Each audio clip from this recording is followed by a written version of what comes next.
ಸಖತ್ ಖಾರ ಬಣ್ಣ ಮತ್ತು ರುಚಿ ಆಚಿ ಚಿಲ್ಲಿ ಪೌಡರ್. ಈ ಬರೋದು ಒಂದು 20 ತಿಂಗಳು ಬಂತು, ಈಗ ನಾಲ್ಕೈದು ತಿಂಗಳಿಂದ ಬಂದಿಲ್ಲ. ಅಂದ್ರೆ ಇಲ್ಲಿವರೆಗೂ ಎಷ್ಟು ಅಮೌಂಟ್ ಬಂದಿದೆ ಮಿಸಸ್ ಮನೇಲಿ? ಒಂದು ಕಂಟಿನ್ಯೂಸ್ ಒಂದು 20,000 ರೂಪಾಯಿವರೆಗೂ ಬಂದಿದೆ. ಈಗ 4 ತಿಂಗಳಿಂದ ಬರ್ತಾ ಇಲ್ಲ. 4-5 ತಿಂಗಳಿಂದ ಬಂದಿಲ್ಲ. ನೀವು ಹೋಗಿ ಕೇಳಿದ್ರ ಹೆಂಗೆ? ಯಾರಿಗೂ ಬಂದೇ ಇಲ್ವಲ್ಲ, ಯಾರನ್ನ ಕೇಳ್ತೀರ ಹೋಗಿ? ಅವ್ರಿಂತ ಕಡೆ ಹೋಗಿ ಎಂಕ್ವೈರಿ ಮಾಡಿ ಅಂದ್ರೆ ಹೋಗಿ ಮಾಡ್ಬೋದು. ಅವ್ರೇನು ಸೂಚನೆನೂ ಕೊಡ್ತಿಲ್ಲ, ಏನಿಲ್ಲ, ಎಲ್ಲೋ ಕೇಳೋದು. ಅಲ್ಲ, ಮಿನಿಸ್ಟರ್ ಹೇಳ್ತಾರೆ ಇಲ್ಲ ನಾವು ಡಿಪಿಟಿ ಮಾಡ್ತಾ ಇದೀವಿ, ಬೇಗ ಬಂದ್ಬಿಡುತ್ತೆ ಅಂತಾರೆ. ಯಾವ್ದು ಇಲ್ಲ, ಅವ್ರ ಮೇಡಮ್ ಹೇಳ್ತಾರೆ, ಲಕ್ಷ್ಮೀ ಹೆಬ್ಬಾಳ್ಕರ್ ಅವರು ಡಿಪಿಟಿ ಪುಷ್ ಮಾಡ್ತೀವಿ ಅಂತಾರೆ. ಒಂದು ಬ್ಯಾಂಕ್ ಪುಷ್ ಮಾಡಿದ್ರೆ ಒಂದ್ 15 ದಿವಸದಲ್ಲಿ ಬಂದ್ಬಿಡ್ತಾರೆ ಈಗಿರೋ ಟೆಕ್ನಾಲಜಿಲಿ. RBI ಇಂದ ಟ್ರೆಜರಿಯಿಂದ ಬಂತಂದ್ರೆ ಬ್ಯಾಂಕ್ ಗಳಿಗೆ ವಿತಿನ್ ಒನ್ ಡೇಸ್ ಅಲ್ಲಿ ಅಕೌಂಟ್ ಬಂದ್ ಬಿದ್ದೋಗ್ತದೆ. ಸರ್ಕಾರ ಸುಳ್ಳು ಹೇಳ್ತದ ಇಲ್ಲ ಏನೋ ಗೊತ್ತಿಲ್ಲ ಒಟ್ನಲ್ಲಿ. ಕೆಲವರು ಹೇಳ್ತಾರೆ ಸರ್ಕಾರದ ಖಾತೆಯಲ್ಲಿ ದುಡ್ಡಿಲ್ಲ, ಇಲ್ಲದೇ ಇರೋ ಗ್ಯಾರಂಟಿಗಳನ್ನು ಘೋಷಣೆ ಮಾಡ್ಬಿಟ್ರು ಅಂತ ಹೇಳಿ.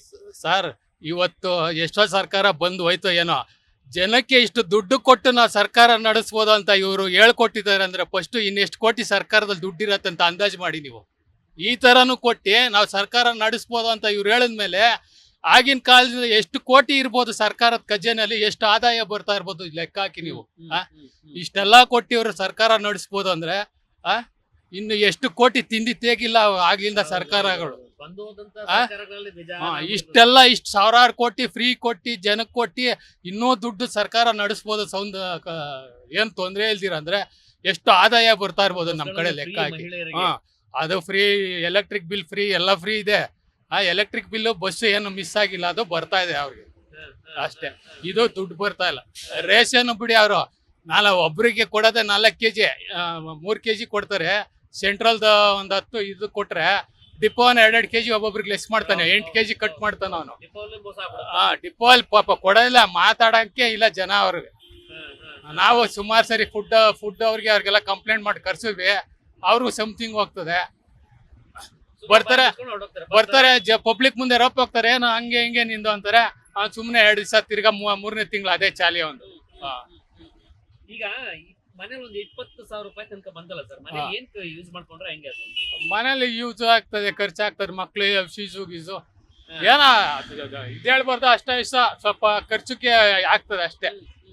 ಪಾಪ ಕೊಡೋರ್ಗೆ ಹಂಗೆ ಹಿಂಗೆ ನಾವು ಇದ್ ಮಾಡ್ಬಾರ್ದು, ಏನೋ ಒಳ್ಳೆ ರೀತಿಲಿ ಕೊಡ್ತಾರೆ.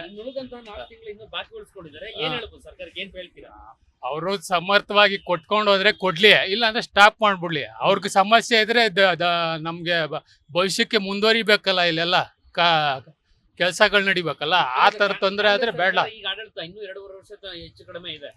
ಮುಂದೆ ನೀವು ಅದೇ ಸರ್ಕಾರ ಬೇಕಂತೀರಾ ಅಥವಾ ಏನೋ ಬದಲಾವಣೆ ಆಗ್ಬೇಕಾ ಹೇಗೆ? ಯಾವ ಸರ್ಕಾರ ಬಂದ್ರು ಫಸ್ಟ್ ನಮ್ಗೆ ಮಕ್ಳಿಗೆ ಎಜುಕೇಶನ್, ಒಂದು ಮೆಡಿಕಲ್ ಫ್ರೀ ಮಾಡ್ಬೇಡಿ, ಇನ್ನೇನು ಬಿಟ್ಟಿ ಕೊಡ್ಬೇಡಿ ಅಷ್ಟೇ ನಮ್ಗೆ ಕೇಳೋದು. ಯಾವ ಸರ್ಕಾರ ಬಂದ್ರು ಯಾವ ಬಿಟ್ಟಿನೂ ಬೇಡ. ಮೆಡಿಕಲ್ಗೆ ಹೋಗಿದ ತಕ್ಷಣ ಅವ್ರಿಗೆ ಮೆಡಿಕಲ್ ಫ್ರೀ, ವಯಸ್ಸಾದವ್ರಿಗೆ ಪ್ರತಿಯೊಬ್ಬರಿಗೂ ಮೆಡಿಕಲ್. ಪಾಪ ಸ್ಟೂಡೆಂಟ್ಗಳಿಗೆ ಮಾತ್ರ ಬಸ್ ಫ್ರೀ ಮಾಡಿಸಿ, ಯಾರಿಗೂ ಮಾಡಿಸ್ಬೇಡಿ. ಯಾರಿಗಿಲ್ಲ ಪಾಪ ಸಮಸ್ಯೆ. ಅವರು ಎಲ್ಲ ಬ್ಯಾಗ್ ತಗ್ಲಾಕೊಂಡ್ ನಾನು ಮಾದೇಶ್ವರನ್ ಬೆಟ್ಟಕ್ಕೆ ಹೋಗ್ತೀನಿ, ಅಲ್ಲಿ ಹೋಗ್ತೀನಿ, ಇಲ್ಲಿ ಹೋಗ್ತೀನಿ. ಪಾಪ ವಯಸ್ಸಾದವ್ರು 12 ಗಂಟೆ ರಾತ್ರಿ ಬಸ್ ಸ್ಟ್ಯಾಂಡ್ ಅಲ್ಲಿ ಕೂತಿರ್ತಾರೆ, KSRTC ಬಸ್ ಸ್ಟ್ಯಾಂಡ್. ಎಲ್ಲ ಮಾಡಿದ್ರೆ ನಾನು ಮಾದೇಶ್ವರನ್ ಬೆಟ್ಟಕ್ಕೆ ಮನೇಲಿ ಹೇಳಿರ್ತಾರ, ಇಲ್ಲ ಮನೇಲಿ ಜಗಳ ಮಾಡಿರ್ತಾರ, ಬ್ಯಾಗ್ ತಗ್ಲಾಕೊಂಡ್ ಬಂದಿರ್ತಾರೆ ವಯಸ್ಸಾದವ್ರು ಎಷ್ಟೋ ಜನ. ಹಂಗಾಗೋಗಿದೆ ಪರಿಸ್ಥಿತಿ. ಕೊಡ್ಬೇಕು, ಸ್ಟೂಡೆಂಟ್ಗಳಿಗೆ ಕೊಡ್ಬೇಕು, ವಯಸ್ಸಾದವ್ರಿಗೆ ಫ್ರೀ ಮಾಡ್ಬೇಕು.